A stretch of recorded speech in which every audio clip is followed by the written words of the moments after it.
کبھی غور کیا ہے کہ ہمارے لفظوں کے پیچھے بھی ایک زبان چھپی ہوتی ہے؟ مطلب بات صرف یہ نہیں کہ ہم کیا بول رہے ہیں، بلکہ یہ بھی ہے کہ ہم اسے کیسے بول رہے ہیں۔ آج ہم معنی کی اسی چھپی ہوئی طے کو کھولیں گے۔ تو سوال یہ ہے کہ ایک جیسے الفاظ، بالکل ایک ہی جملہ، لیکن مطلب ایک دم الگ، یہ کیسے ہو سکتا ہے بھلا؟ اس کا سارا راز نہ ہماری آواز کے اتار چڑھاؤ میں ہے، جسے ہم لہجہ کہتے ہیں۔ چلیں اس مثال کو دیکھتے ہیں۔ ایک شخص کہتا ہے I have plans to leave۔ یہاں زور plans پر ہے۔ اس کا مطلب ہے کہ اس کے پاس کوئی نقشے یا ڈیزائنز ہیں، ٹھیک؟ اب وہی شخص کہتا ہے I have plans to leave۔ اب زور leave پر ہے، اور دیکھیے مطلب بالکل بدل گیا کہ وہ یہاں سے جا رہا ہے۔ صرف ایک لفظ پر زور دینے سے سارا کھیل ہی بدل گیا۔ تو اس جادو کو سمجھنے کی چابی کیا ہے؟ اسے کہتے ہیں لنگوسٹک سٹریس۔ یہ وہ بنیادی اصول ہے جو طے کرتا ہے کہ انگریزی میں الفاظ کیسے سنے اور سمجھے جاتے ہیں۔ تو لنگوسٹک سٹریس ہے کیا؟ سیدھے لفظوں میں یہ کسی لفظ کے ایک حصے پر، یعنی ایک سلیبل پر، باقی حصوں سے زیادہ زور دینا ہے۔ اور یہ صرف اونچی آواز میں بولنا نہیں ہے، اس میں اور بھی بہت کچھ ہے۔ یہ سمجھیں کہ وہ خفیہ مسالہ ہے جو لفظوں میں جان ڈال دیتا ہے۔ اچھا، تو یہ سٹریس پیدا ہوتا کیسے ہے؟ اصل میں یہ 4 چیزوں کا کمال ہے: پچ، ڈیوریشن، انٹینسٹی اور واؤل کوالٹی۔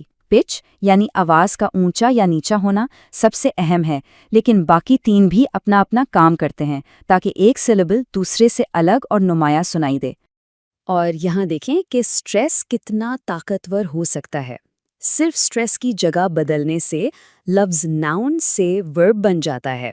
جیسے آبجیکٹ ایک چیز ہے، اور آبجیکٹ کا مطلب ہے اعتراض کرنا، مطلب بھی بدل گیا اور اس کی گرامر بھی، ہے نا کمال کی بات؟ سپیلنگ وہی، لیکن صرف سٹریس کی جگہ بدلنے سے لفظ ہی دوسرا بن گیا۔ اب یہ سٹریس کا کھیل صرف ایک لفظ تک ہی نہیں ہے، نہیں، یہ تو پوری انگریزی زبان کے بہاؤ، اس کے ردم کو کنٹرول کرتا ہے۔ دیکھیں، انگریزی ایک سٹریس ٹائمڈ زبان ہے۔ اس کا مطلب یہ ہے کہ جو زور والے سلیبلز ہیں نا، وہ تقریباً ایک باقاعدہ وقفے سے آتے ہیں، جیسے کوئی دھن، بیچ میں چاہے جتنے بھی ہلکے سلیبلز آ جائیں۔ دوسری طرف ہسپانوی یا فرانسیسی جیسی زبانیں سلیبل ٹائمڈ ہوتی ہیں، وہاں ہر سلیبل کو تقریباً برابر وقت ملتا ہے، ٹک ٹک ٹک، ایک مشین گن کی طرح۔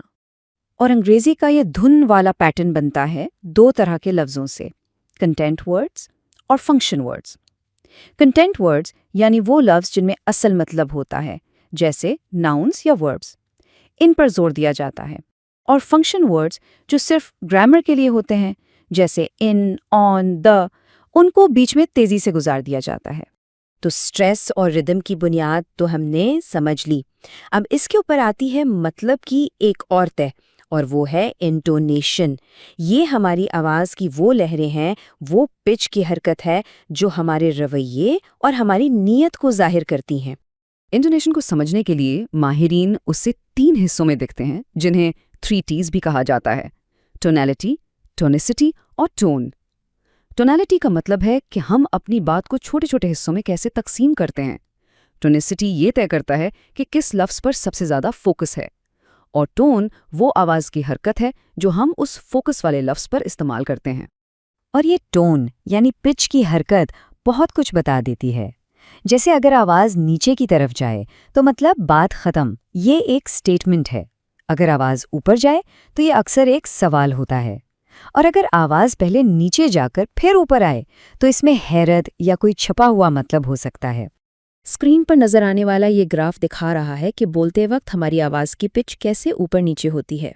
اسی کو پچ کانٹور کہتے ہیں۔ یہی وہ لہریں ہیں جو ہمارے لفظوں میں جذبات اور گہرائی پیدا کرتی ہیں۔ تو اب ہم سٹریس، ردم اور انٹونیشن کو سمجھ چکے ہیں۔ چلیے اب واپس چلتے ہیں اپنی پہلی مثال کی طرف، کیونکہ اب ہمارے پاس وہ سارے ٹولز ہیں جن سے یہ معمہ حل ہو سکتا ہے۔ یاد ہے نا یہ جملہ I have plans to leave، جس سے یہ ساری بات شروع ہوئی تھی؟ آئیے اب دیکھتے ہیں کہ اس کے 2 مطلب کیسے بنے۔ تو سارا کمال ہے ٹونیسٹی کا، یعنی فوکس کس لفظ پر ہے۔ جب کہا I have plans to leave تو فوکس plans پر تھا، مطلب اہم بات وہ نقشے ہیں۔ لیکن جب کہا I have plans to leave تو فوکس leave پر چلا گیا، اور اہم بات جانے کا ارادہ بن گئی۔ دیکھا، الفاظ وہی رہے، صرف فوکس کی جگہ بدلی اور مطلب ہی کچھ کا کچھ ہو گیا۔ تو آخر میں بات یہ ہے کہ ٹونسٹی اور ٹون صرف کتابی باتیں نہیں ہیں، یہ وہ طاقتور ٹولز ہیں جن سے ہم اپنے مطلب کو زیادہ واضح کرتے ہیں، اپنے جذبات دکھاتے ہیں اور اپنی بات میں وزن پیدا کرتے ہیں۔ تو اب جب یہ راز کھل گئے ہیں، اگلی بار جب کسی کو انگریزی بولتے ہوئے سنیں تو صرف ان کے الفاظ پر دھیان نہ دیں، ان کی آواز کے اتار چڑھاؤ کو سنیں، دیکھیں کہ وہ کس لفظ پر زور دے رہے ہیں۔ یقین جانیں آپ کو مطلب کی ایک بالکل نئی دنیا ملے گی جو لفظوں کے پیچھے چھپی ہوئی ہے۔